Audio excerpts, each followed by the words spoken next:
পিছনে কিন্তু এলিয়েন ডাকতেছে। সূর্য অলমোস্ট ডুবে যেতেছে, অনেকক্ষণ হাঁটতেছে। আমরা ওইখানে ওইটা দেখে ভাবছি কি আমরা বুঝি সব দেখা ফেলছি। এখন বলতেছে যে আমরা নাকি মেইনটাই দেখিনি। এখন মেইনটা দেখার জন্য ওই দেখো সবাই দৌড়াইতেছে। চলো আমরা দৌড়াই। মাথা সরান, মাথা দিয়ে ডিস্টার্ব করতেছে। কি আমরা মেইন ফলস দেখিনি, এর মাথা দিয়ে দিতেছে ভিডিওর মধ্যে। বলো তো কোনটা লাগে? ওইটা কি মেইন নাকি ওইটা ডুপ্লিকেট? কোন হাব ভাব দেখে মনে হইতেছে আমরা মেইনটাতে আসছি। তো মেইনটার সিচুয়েশন কিছুটা এরকম।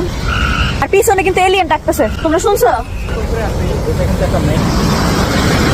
ও নিয়ার ক্যামেরা থ্রি দেখতেছি, আমিও দেখতে পাচ্ছি না। দাঁড়াও এবার একটু আমি দেখি।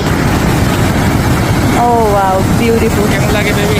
জায়গাটা অনেক সুন্দর ছিল। যদি ডে লাইটে ক্যাপচার করতে পারতাম তাহলে হয়তো বুঝতে পারতাম। বাট এনিওয়ে, তোমরা হয়তো আগের ভিডিওতে দেখছো, আমি হঠাৎ করে মনে হলো যে আমি তো ভ্যাকেশনের ভিডিও সবগুলো দেওয়া শেষ করি না, এর মধ্যে আমি অন্য ভিডিওতে গিয়ে লস্ট হয়ে গেছি। বাট এখন এই ভিডিওটা যে প্লে লিস্টের মাধ্যমে চলতেছে, ওই প্লে লিস্টে ক্লিক করলেই তোমরা দেখতে পারবা যে এটার আগে কোন ভিডিও দিয়ে আমি স্টাপ করছিলাম। সো এটার সাথে এটা রিলেটেড। আমরা যখন থেকে ভ্যাকেশনে গেছি ওয়েদার খুব খারাপ ছিল।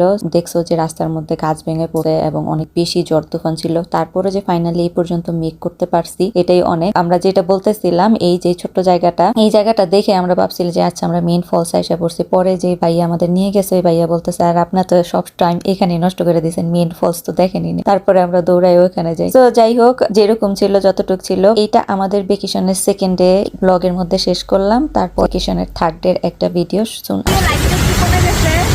আমাদের মধ্যে চলে যাবো।